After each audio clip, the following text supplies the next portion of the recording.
Every child is an artist, and the masterpiece they create is the adult they become.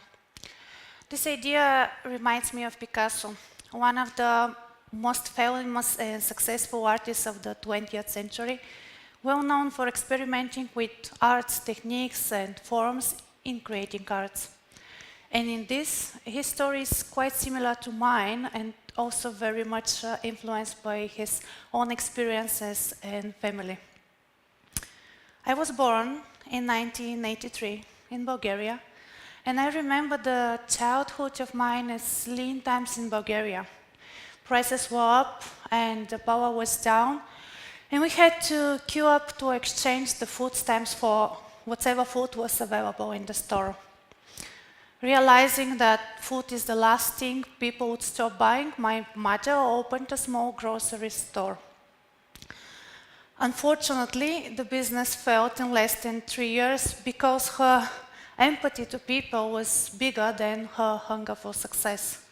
The list of people owing her money for food was longer than the income balance sheet. And although I didn't realize it at this time, it was my first lesson in entrepreneurship. 50% of businesses fail in their first 2 years of existence, while another 20 in the third one. Mostly because they lack enough funding, a clear business strategy, and a solid business plan. Quite often, they lack all of these three, as in my mother's case. And talking about things missing, now it is illegal to make your child working, but back in the 90s, there wasn't so much concern about this, so I started working at my mother's grocery store at the age of 14. And there, I realized that smiling at the cash desk isn't enough, and without a clear strategy and a working framework, I wouldn't be able to survive by the end of the day. So I created one, and this was Bravo Born, a successful formula that marked my path in business development and marketing for the next years. To me, Bravo is more than just a word praising a job well done. It's an acronym where each letter stands for a crucial component of success, tested and validated throughout the next 25 years of my work experience. And yes, I'm counting the years in the grocery store too. And today, I want to tell you how you can use the Bravo formula, not just to build your brand to last, but also for your personal success. B stands for the brand purpose. In my mother's case, the business failed because of the purpose. Blinded by her empathy, she forgot about the business part. But business without a purpose is no business at all. And this is a lesson I never forgot. Because if we go back in the beginning of the entrepreneurship and the private equity, we will realize that doing business is not for money, primary, and not for profit. It's for helping people to overcome their needs and challenges. Because living in a society, we survive because we support each other and we do care. Take Dove as an example. This company doesn't sell us just shampoos or body lotions. It makes everyone feel happy and beautiful, no matter age, size, or color. Because success in business is not about profit. It's about being truly helpful and supportive. And in order to do so, you have to know your people. You have to know their needs, their wishes, their desires, and the obstacles to help them overcome them. And this leads us to the second element of the Bravo formula, the relevant audience. And although I'm using the marketing term audience, it's actually all about people. It's about your colleagues, your clients, the loved ones, the people you're talking to are your audience. And instead of thinking you know everything about them, start asking questions. Ask them what they are dreaming about, what they are struggling with. Provoke a dialogue. Be interested in them. Be a problem solver to them, not a promoter. Talk about solutions, not products. Ideally, you have to have a profile of your ideal business persona, because one of the greatest mistakes I still see, especially junior entrepreneurs, to do is attempting to deliver a one-size-fits-all solution. Actually, it's not working. Instead of this, it's better to start talking in a language that everyone understands. And I'm not talking about the English language. I'm talking about the language of the archetypes and the symbols. The archetype is the third element in the Bravo formula, and actually it's core and essence. The archetypes are ancient knowledge of symbols introduced to us by Carl Gustav Jung, second in psychology after Freud, who found them in tarot reading, astrology, legends, and myths since the beginning of time. And he believed that the archetypes help us to tell universal stories that everyone understands and relate to. So it's not surprising all shops are filled with hearts and roses for St. Valentine's Day, or people all around the world are decorating Christmas trees in winter or coloring eggs in Easter.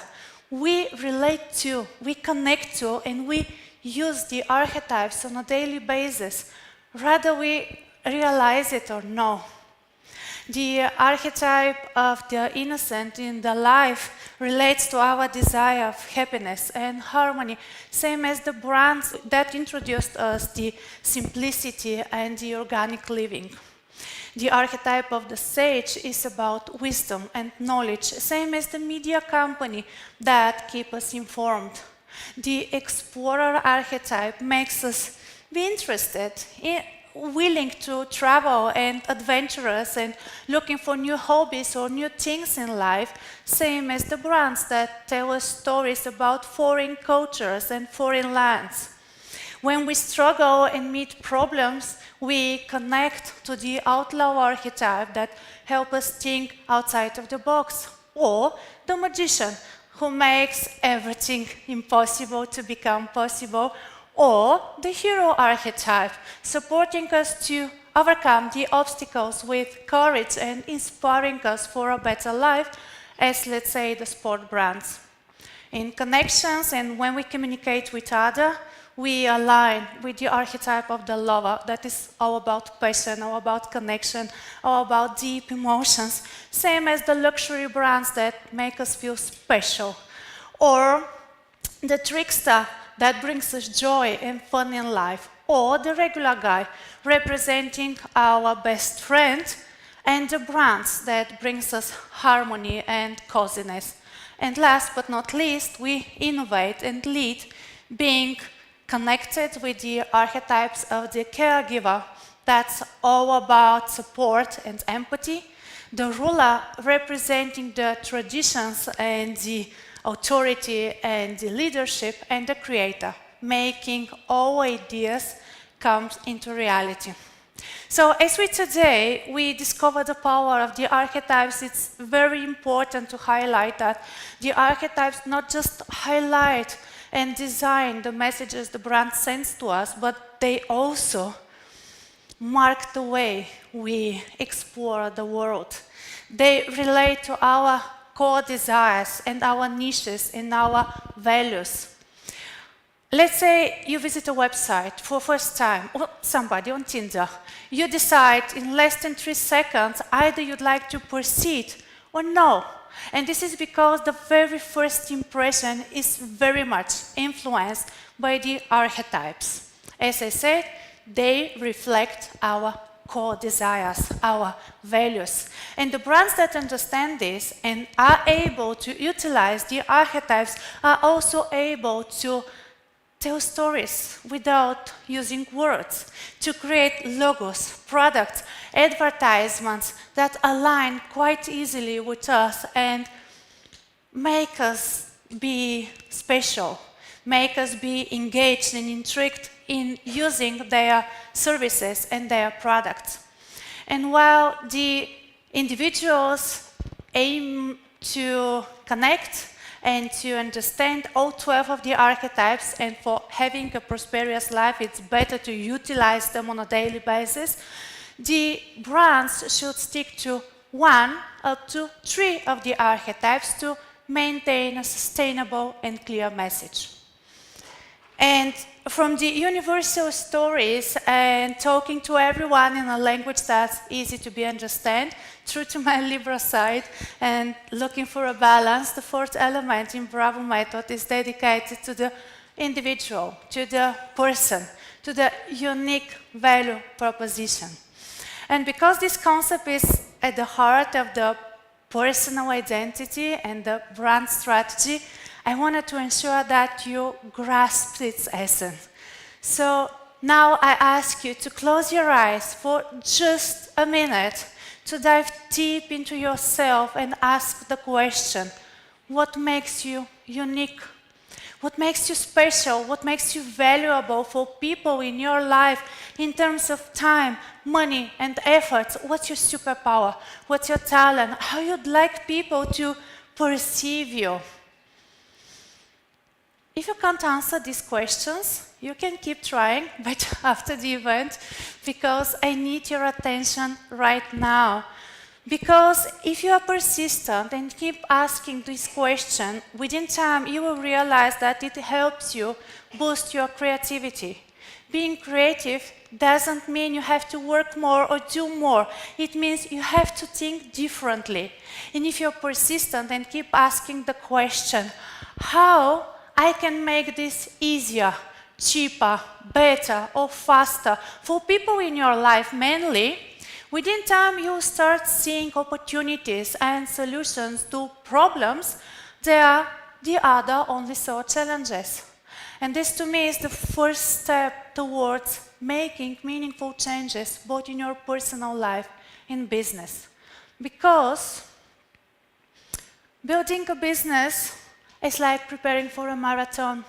Step by step, it requires patience, persistence, and a clear strategy. Being an entrepreneur is a tough job, and I'm talking from my personal experience, especially in the beginning, because you're limited in resources. Probably you lack funding, probably you don't have enough time to do everything or enough people to help you. Still, you have to be everywhere, at the right place, in the right time, doing the right things, connecting with people to support your business grow. And this is where the O for the omnichannel presence and notably the user experience comes into play. It's a client-centric approach dedicated to deliver a sustainable and positive experience to all your clients, no matter of the brand touch they have, from social media to advertisements, websites, stores and apps.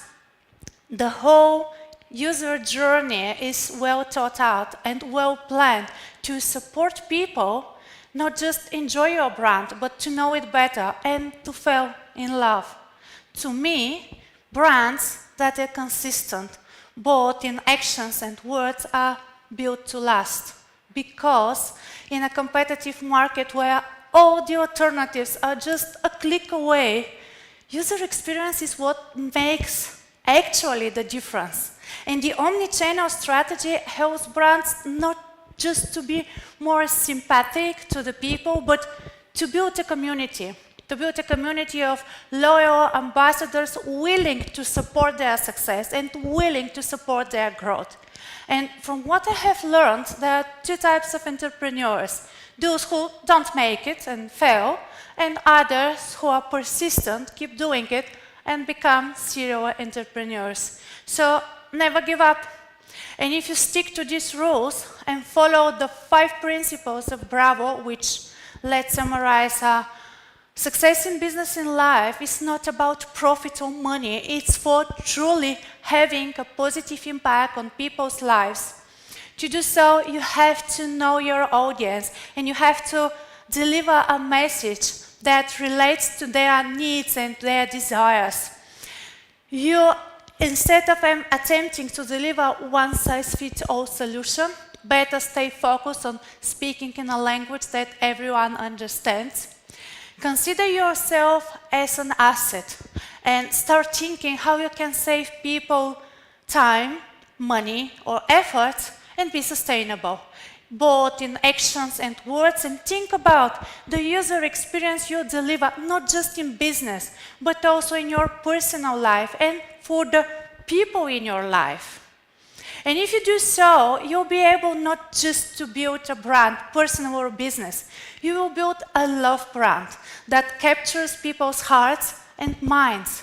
This approach helped me, definitely, not just to be the first in my family managing a successful business, but it also made me an author. And it made me a business consultant supporting more than 800 entrepreneurs and companies to thrive globally. And I'm sharing this story today to ask you, be persistent. And I hope that Bravo method will serve you not just as a reference book on your coffee table, but as a roadmap to your prosperous future. And honestly, I'm impatient to see where this future will meet us again.